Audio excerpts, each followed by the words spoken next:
Qulqulluu Yohaannis cuuphaan akkas jedhee wangeela lallabe.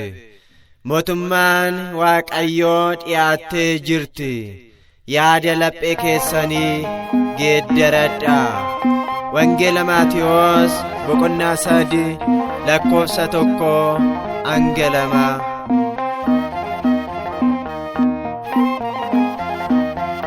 Yohaannis qulqulluu abbaa jaalatamaa. Yohaannis qulqulluu abbaa jaalatamaa.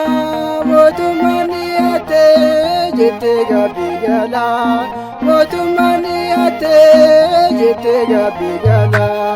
Yohaannis qulqulluu abbaa jaalatamaa. Yohaannis qulqulluu abbaa jaalatamaa. Mootummaan dhiyaattee jettee gabbii galaa. Mootummaan dhiyaattee jettee gabbii galaa.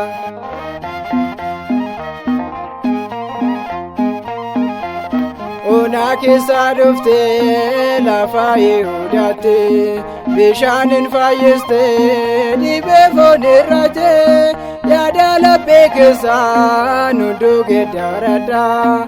Mootummaan dhiyaattee qalbii jijjiirradhaa. Yohaannis qulqulluu abbaa jaalatamaa. Yohaannis qulqulluu abbaa jaalatamaa. Mootummaan dhiyaattee jettee gabbii galaa. Mootummaan dhiyaattee jettee gabbii galaa.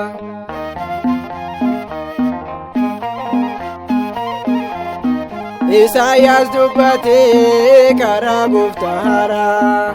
Dhagaa dhaggeeffadhaa gabbeedha lallabaa. Tokkolleen hin kaane isarra kan caalu. Yohaannis qulqulluu kutuu nu gargaaru. Yohaannis qulqulluu abbaa jaalatamaa. Yohaannis qulqulluu abbaa jaalatamaa. Mootummaan dhiyaattee jettee gabbii galaa. Mootummaan dhiyaattee jettee gabbii galaa.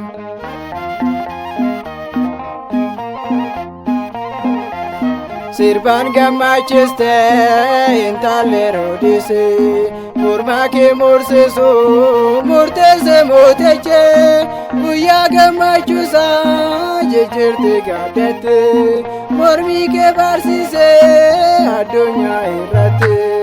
Yohaannis qulqulluu abbaa jaalatamaa. Yohaannis qulqulluu abbaa jaalatamaa.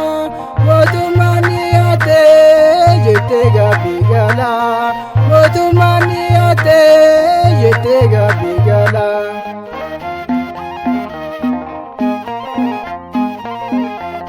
Waggaa 15 addunyaa barsiistee. Jaalala Waaqayyoo gochoodhaan barsiistee. Sooranni keessaddaa kawaala keessatti. Kennaan keessaddaa waadaa Waaqayyooti. Yohaannis qulqulluu abbaa jaalatamaa. Yohaannis qulqulluu abbaa jaalatamaa. Mootummaan dhiyaattee jettee gabbii galaa. Mootummaan dhiyaattee jettee gabbii galaa. Yohaannis qulqulluu abbaa jaalatamaa. Yohaannis qulqulluu abbaa jaalatamaa. Mootummaan dhiyaattee jettee gabbii galaa. Mootummaan dhiyaattee jettee gabbii galaa.